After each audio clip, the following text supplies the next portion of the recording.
So we're going to start a new series. We're calling it AC3 DNA. DNA, deoxyribonucleic acid. Impressive.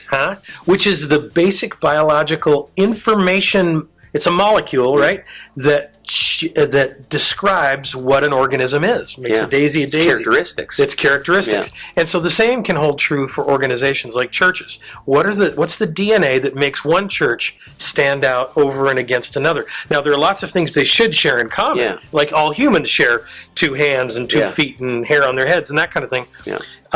But they're all individuals. So every church has some individuality there too. So we want to talk about the AC3 DNA. What are the things that we feel God has placed in us that make us stand out? Rick, as senior and founding pastor, you were there at the beginning, writing up some of the founding documents, thinking through what God was trying to do through us.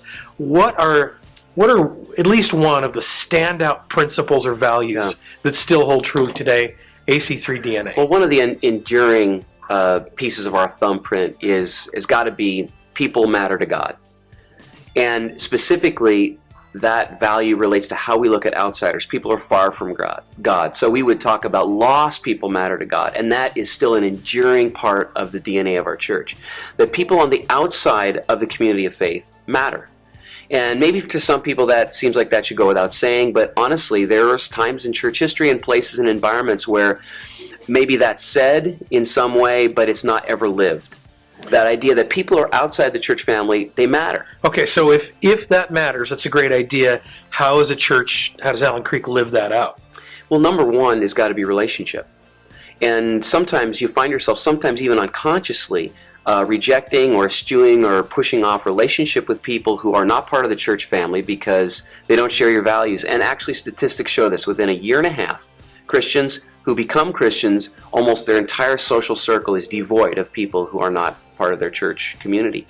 And while that's cool that they grow in fellowship, that distancing from outsiders can become a real loss to the kingdom because we have to be in relationship to have any impact. Okay, so assuming that you're Allen Creeker, part of their DNA is they have relationship with outsiders? They build that. That's an intentional thing. That's an intentional thing they do. What else do we do organizationally to make organizationally, we stress the invitation, and we're trying to create safe environments. And so although our environments have changed, we're still trying to create a weekend experience that is safe for outsiders to come in and investigate Christ. So you have that relationship intentionally with your neighbor and whatever, but then you have some place you invite them into your community. What else? You create an attractional environment. And then third, we have missional pieces where we believe in infiltration into the community, in good deeds that we do all over the place. And like the early church, when we do those, they look in with favor. And that becomes sort of like the permission or the justification for them to listen to us, to say, there's a message I need to hear. All right, so that's installment 1 on our AC3 DNA. We'll talk more about that later, and And the truth is, you matter, Dan, even though you're not lost. So it's true. I do matter. Okay. And darn it, people like me. At least he does.